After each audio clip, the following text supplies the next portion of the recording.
Madame, Monsieur, bonsoir et merci de nous rejoindre pour ce nouveau point de l'actualité.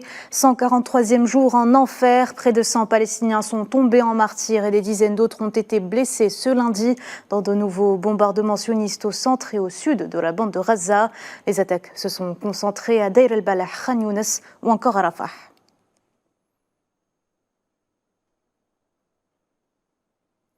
Le bilan de l'agression génocidaire sioniste contre la bande de Gaza depuis le 7 octobre dernier s'élève ce lundi à 29 782 morts et plus de 70 000 blessés, dont une grande majorité sont des femmes et des enfants. Selon le ministère palestinien de la Santé, l'armée d'occupation a commis 10 massacres au cours des dernières 24 heures dans l'enclave palestinienne.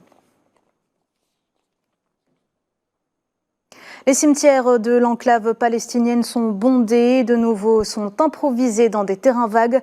Comme vous pouvez le voir sur ces images, ils étaient plusieurs ce lundi à se rassembler pour enterrer leurs proches dans une atmosphère macabre.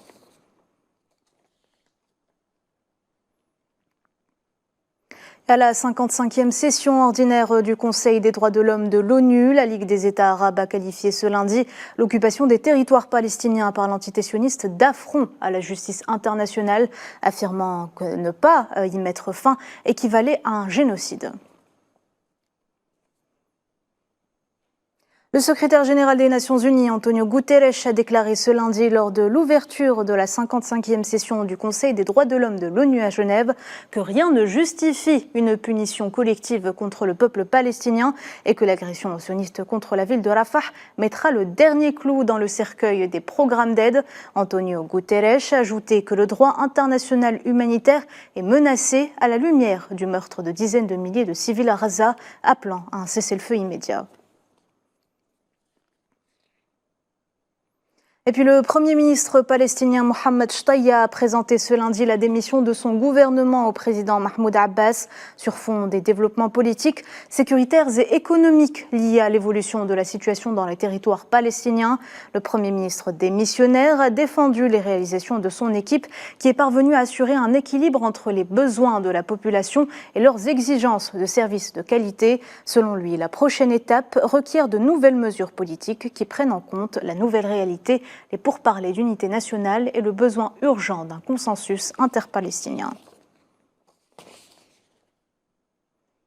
Dans le reste de l'actualité, un député du Hezbollah, Hassan Fadlallah, a fustigé ce lundi, lors du cortège funèbre d'un combattant, les frappes aériennes sionistes sur le district de Baalbek, à l'est du Liban, déclarant, je cite, que cet empiètement ne les poussera pas à battre en retraite, il renforcera plutôt leur détermination. Le politicien a ajouté que l'agression en question ne restera pas sans réponse. Coup d'envoi ce lundi du Conseil des ministres arabes de l'Intérieur en Tunisie. Le ministre de l'Intérieur algérien, Brahim Merad, est arrivé à Tunis pour prendre part aux travaux de la 41e session qui s'articuleront notamment autour de l'examen des voies et moyens de renforcer la coopération arabe commune dans les domaines sécuritaires.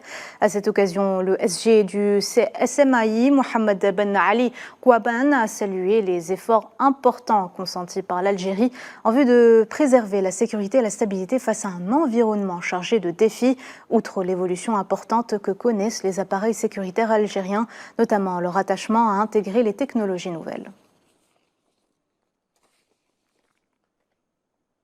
Et nous sommes à la veille d'une journée historique pour le Sahara occidental. Le peuple sahraoui célébrera demain le 48e anniversaire de la proclamation de la République arabe sahraoui démocratique.